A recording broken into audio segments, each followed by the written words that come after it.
Caroline Leavitt, the Trump press secretary, recently took things to an entirely new level when she accused a father, who was unlawfully deported to an El Salvadoran super prison, of being involved in human trafficking. She's now trying to backtrack and find any way she can to avoid the fallout. I would argue that Leavitt functions as a propaganda tool for the Trump administration. No, not just functions. She actively spreads blatant and unapologetic propaganda. That's why it's crucial to push back and ensure that our narrative is the one that gets through to the mainstream, ensuring the truth of the situation is recognized over whatever she decides to claim in her daily press briefings.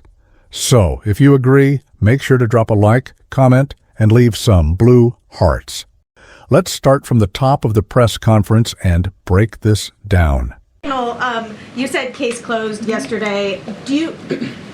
As that case was closed, do you have anything that you can share about what was learned, how this can be avoided in the future, any sort of findings from that investigation? The case is closed and the president continues to have confidence in his national security advisor. Yes. Wow, the White House just closed the case against its own administration. I have so much confidence in that decision. It's almost naive to expect that the Trump administration would ever learn anything from this. Now, I want you to check out this clip where Caroline Leavitt is asked about the stock market's wild swings caused by Trump's unpredictable tariffs that are clearly rattling investors and business owners. Peter. Thank you, Caroline. When the president goes down to Florida on the weekends, does he ever hear from, there are so many retired folks down in Florida, does he ever hear from any retired Americans who are stressed about these wild swings in the stock market because of the tariff uncertainty, and they're sitting there on fixed income or living off a 401k, and they don't know how much money's going to be left? Well, certainly they are legitimate concerns, and the president takes those concerns very seriously, and he's addressing them every single day. And does he even take these issues seriously? Because all he's doing is making things worse.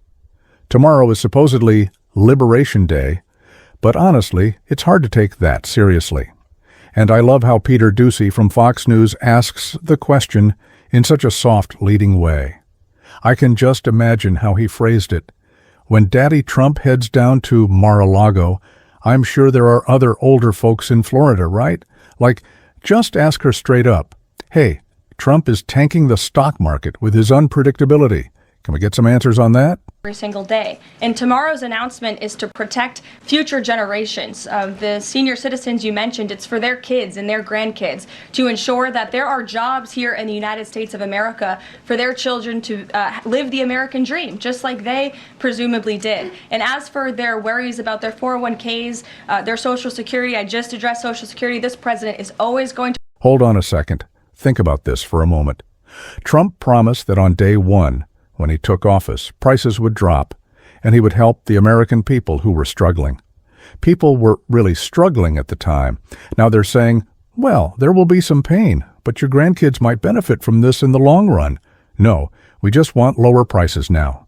And, by the way, there are other ways, besides tariffs or even through different economic policies, that can help our future generations. But if you want to do that, you need to, first, give manufacturers time to return to the U.S. And second, stop bullying our allies. I mean, don't we want our grandkids to have good relations with countries like Greenland and Denmark? Doesn't that benefit them? How about being allies with Canada? Doesn't that help our grandkids too? In his first term, he is working on implementing that economic formula every single day by lowering inflation, lowering energy prices, massive deregulatory efforts, while simultaneously effectively implementing tariffs. And they'll hear more about that announcement tomorrow. And you said that I hope he protects it. Absolutely. But the way that Congress is maneuvering around and trying to do this tax cut bill while conveniently only targeting the sector where Social Security lies, it kind of seems like that's what they're going for. Now let's watch the main clip. This is the clip that has been making the rounds. There's always that one clip, and it's because Caroline Leavitt gets directly confronted on the story that's blowing up right now. The Trump admin last night admitted, in a court filing, that they deported the wrong guy. and sent him to an El Salvador mega prison. They still won't bring him home. It's absolutely wild. They claim they don't have the jurisdiction to bring him home. They even admitted that they made a mistake. So Caroline Leavitt gets pressed, and she calls it a quote-unquote clerical error. Now, I'll debunk this after, but just keep in mind this is a father of 3 who has a disabled child. He's not a clerical error. None of this is a clerical error. I mean, A few questions about this deportation case. First, I wanted to clarify something that you said to Jeff a few minutes ago. You said you'd seen evidence that this man was a convicted gang member. In what court was he convicted and for what? This individual was an MS-13 ringleader. This individual was also engaged in human trafficking. And I'm glad you brought up this point again, because I would like to point out that if you just saw the headline from the insane, failing Atlantic magazine this morning, you would think this individual was... They haven't provided any proof of that. The whole point of me making this video is to push back on that narrative. So let me pause and make it clear. There's no evidence to support that claim, other than from an unnamed informant. And even the police don't have anything to back it up. Individual was Father of the Year, living in Maryland, living a peaceful life, when that couldn't be further from the truth. They didn't even mention in the title of that article, or even in the first paragraph, that this individual is an illegal criminal who broke our nation's immigration laws. He is a leader. That has never been claimed anywhere. J.D. Vance didn't mention that in his write-up today. In fact, when J.D. Vance tweeted about this, he specifically said the guy had been pulled over for multiple traffic violations. J.D. Vance clearly referred to traffic violations. But Caroline Leavitt right here, I'm almost certain she just made that up, either right before this press conference or on the spot. A few questions about this deportation case. First, I wanted to clarify something that you said to Jeff a few minutes ago. You said you'd seen evidence that this man was a convicted gang member. In what court was he convicted and for what? This individual was an MS-13 ringleader. This individual was also engaged in human trafficking. And I'm glad you brought up this point again, because I would like to point out that if you just saw the headline from the insane, failing Atlantic magazine this morning, you would think this individual was Father of the Year, living in Maryland, living a peaceful life, when that couldn't be further from the truth. They didn't even mention in the title of that article, or even in the first paragraph, that this individual is an illegal criminal who broke our nation's immigration laws. He is a leader in the brutal MS-13 gang, and he is involved in human trafficking, and now MS-13 is a designated foreign terrorist organization. Foreign terrorists have no legal protections in the United States of America. There is absolutely no evidence to support this. First off, there's not even solid proof that he was a member in 2019. It was still uncertain. But the claim that he's a leader involved in human trafficking? It's clear what they're trying to do. They didn't give him any due process, so now they're writing the narrative for him. Garcia, the guy who got deported, didn't have the chance to present evidence or defend himself. Now, the Trump administration is injecting their own alternative facts, saying this guy was a human trafficker and the leader of a violent gang.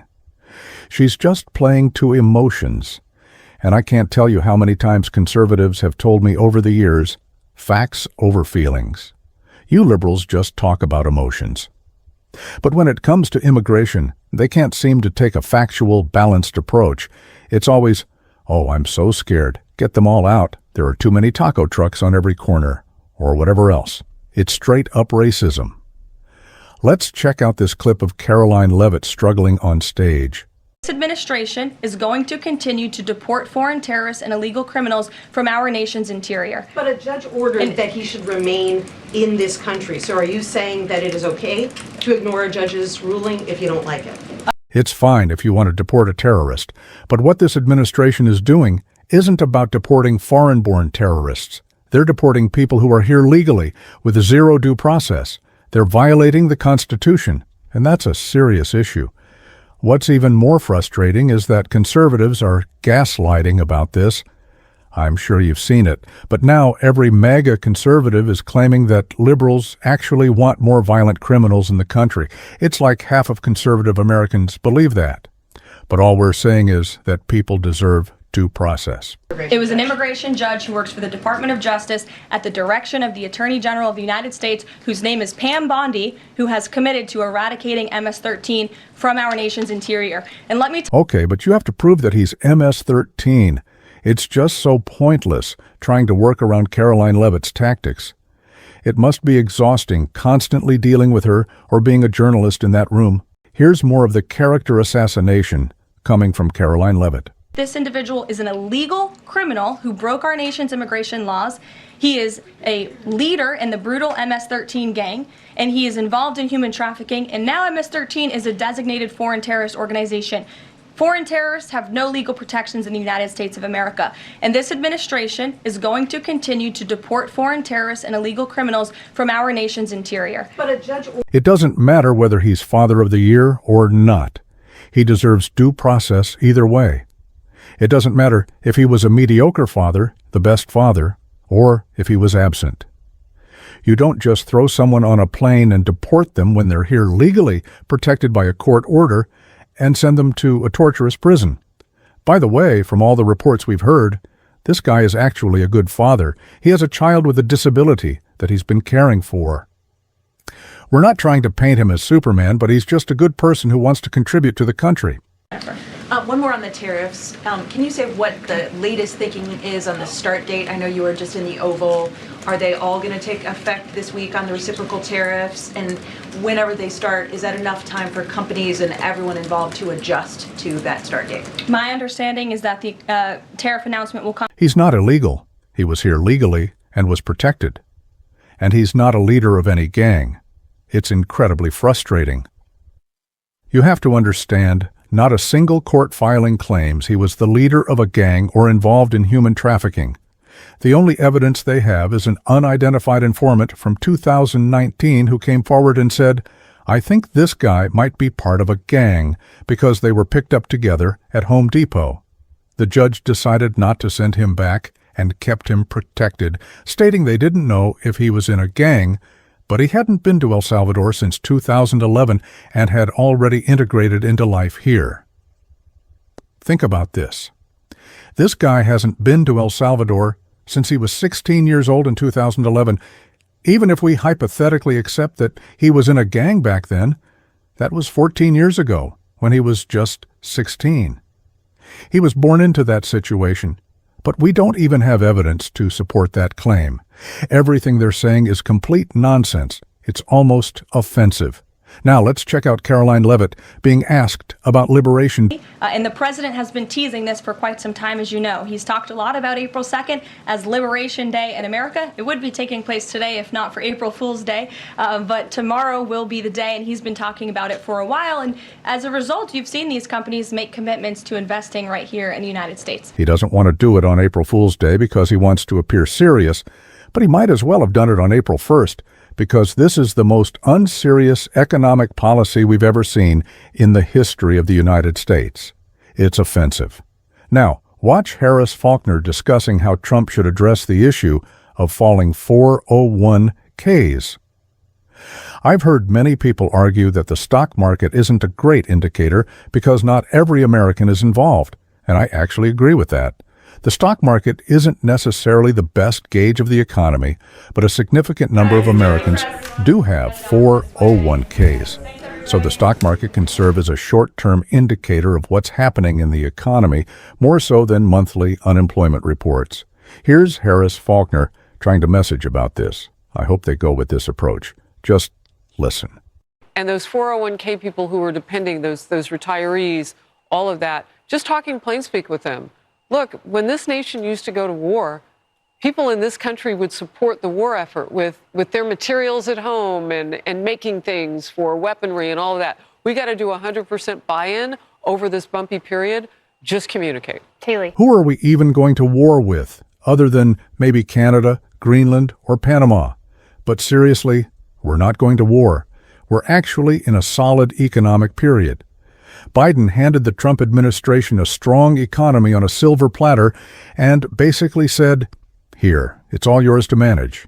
You can make the economy soar. Just keep it on a steady track. That's all you need to do." But Trump decided that economic pain was necessary because maybe our grandkids will benefit down the line. The truth is, our grandkids won't benefit from this.